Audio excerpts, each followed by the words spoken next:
On 8th August 2017, the Independent Electoral and Boundaries Commission declared President Uhuru Kenyatta the winner of a disputed election with 54.27% of votes, beating his rival Raila Odinga, who scored 44.74%. Having fulfilled the requirement by law, I therefore wish to declare Uhuru Muigai Kenyatta as President-elect.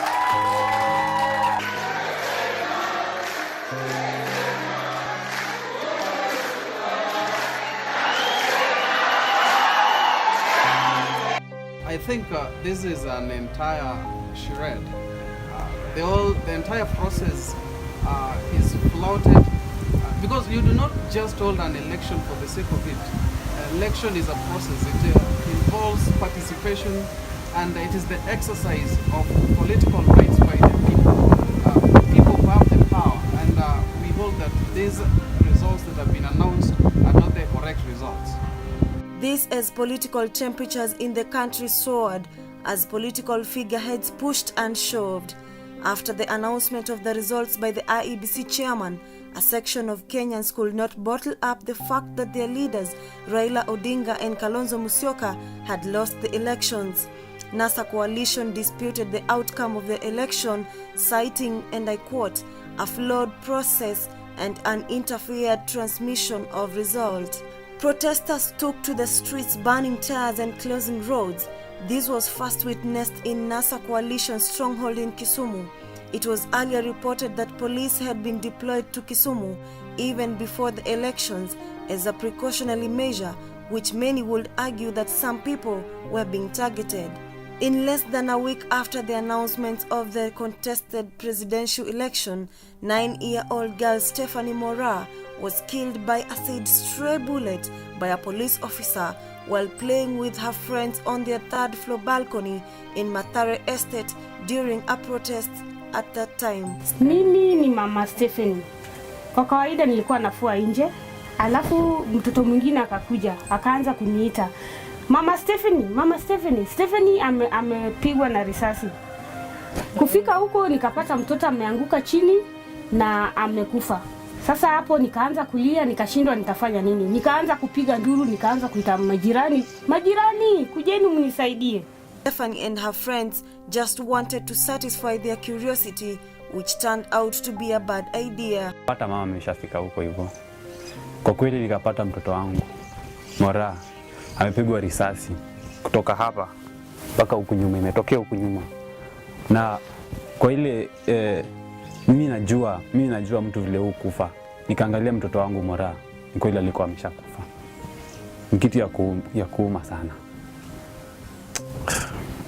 Collins, a neighbor, was watching the events from the comfort of his window only to witness what will be the murder of Stephanie Mora. Alikuwa amekuja wawili, akakuja, akakimbia, akaenda huko kwa soko, tena akarudi. Mmoja akakuja akaficha kwa kishinge stima, mmoja akakuja akainama akaonyesha watu bunduki. Sasa ndio akalipua mtoto. Sentiments that were backed by another witness in the area. Askari walikuwa wawili, mmoja akaim kushoot. Nikaambia watoto wakimbie, mmoja akapaki na risasi. According to both men, the police who took Stephanie's life was very particular with his aim. This sparkled various reactions from the Nairobi Regional Commander Bernard Lepar Marai, saying the witnesses are wrong. You know those slums of criminals, so who are up. So we are not sure if that child was killed by a bullet. Let's just wait for investigation to be done. Astounded, the commander maintained that nobody had been killed in Nairobi since election day as a result of security forces using excessive force. So you want to tell us that you don't know about the death of the 8-year-old? We are not sure yet. Let's just wait for investigations. There are also people who talk about stray bullets. Stray bullets from who? The commander's denial also flies in the face of prior admission by police that there were a number of deaths in the wake of protests occasioned by the announcement of the presidential elections. The family of Stephanie Mura condemned the use of excessive force by security officers and want justice served for the death of their daughter. Mimi ombi langu kama baba ya Mura, naweza taka tu kweli ijulikane.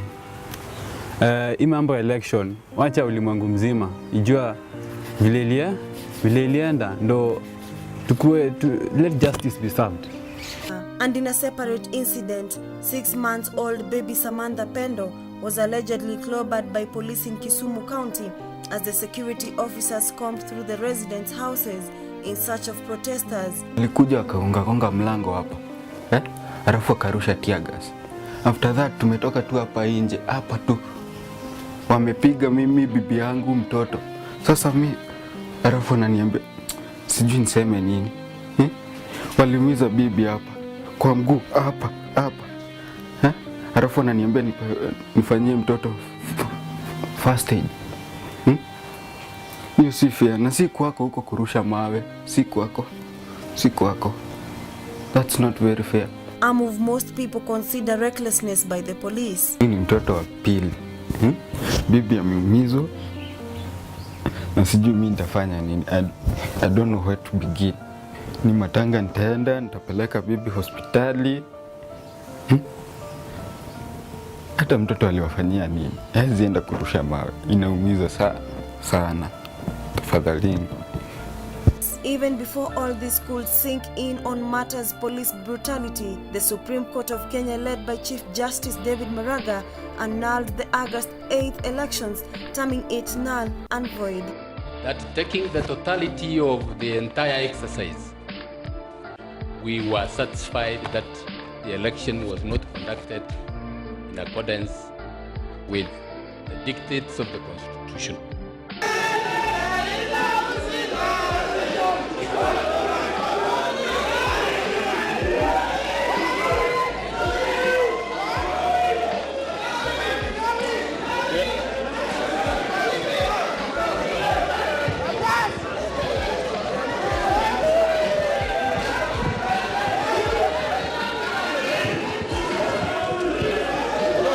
New presidential elections were set for 26th October 2017, which the National Super Alliance Coalition asked its voters to boycott, thus giving Uhuru Kenyatta a direct win. This still led to break of new protests against Jubilee's Uhuru Kenyatta and Deputy President William Ruto.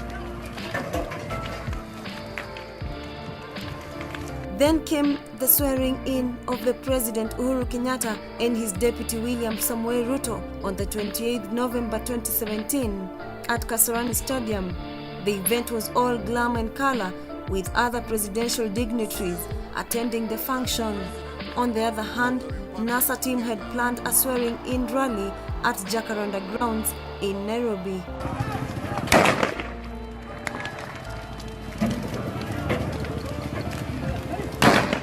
These spurred running battles between the police and NASA supporters, all together with their leaders, were barred from accessing the Jacaranda grounds. Few minutes later, 7-year-old Godfrey Mutinda was shot dead in Pipeline Estate as they watched what was happening around the neighborhood. According to witnesses, it was a bullet from a police officer riding on a motorbike, which claimed then acting Interior CS Security Fred Matiang'i refuted. Denied the allegations that the police have been killing children outside there. In fact, there's no way a policeman can go out there and start killing people massively. That's just propaganda being spread by some of you.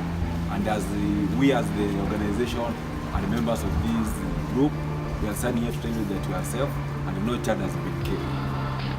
On the other hand, a report by the Independent Legal Medical Unit states that casualties of confrontations between police and public during elections left 36 people killed, with fingers pointing at the police. According to our findings, the police were not involved in the killing of the reported 36 people. However, we do not understand why in many areas they received many deployed police officers without the knowledge of the officers in charge of the division. This case, residents in many neighborhoods in opposition strongholds hailed the local police for their restraint and blamed strangers for the excessive use of force. With deaths of 4 children reported on the media, the case of police brutality remains a menace, with key stakeholders playing ping pong with blame games, yet innocent lives were lost. The hope to get justice for the deaths of the young souls still remains a mirage. Lucy Wangare, Ilpix Productions.